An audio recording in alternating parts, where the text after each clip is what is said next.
So one of the first questions he asked me was, hey, Microsoft's a small company, IBM's this huge company.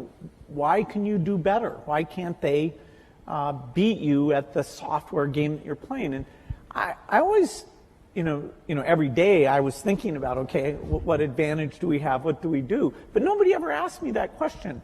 And we talked about the economics of software, which is a very different and special thing. And he could relate it to things that he'd seen. And I didn't understand banking, why some get ahead and some don't. And so he was able to put that in very clear terms. And so I found somebody whose model was rich enough that it helped me understand things that I really wanted to know. And we could laugh about things that were a surprise to us.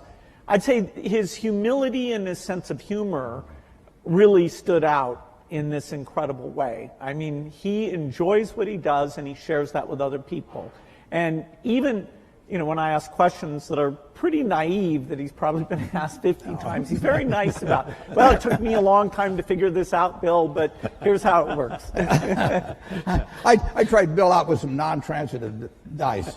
And I'd read about them in Scientific American or someplace. And there were only two people in the world in the history of these dice that actually figured it out while I was trying to take their money from them. And one was the leading symbolic logician in the world, and the other was a drunk who didn't really know any better and asked the wrong question. But Bill said, wait a second, you choose first, and the game was over.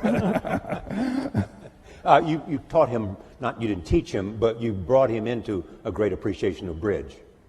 Yeah, he'd play bridge, but the family is very big on games. His family was very, very big on games, and so we played bridge together, and we played in China, going down the great rivers when we were supposed to be looking at the scene.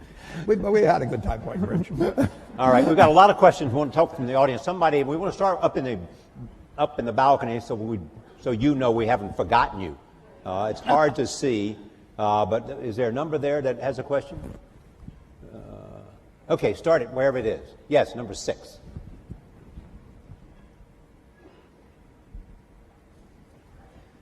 Thank both of you guys for being here today.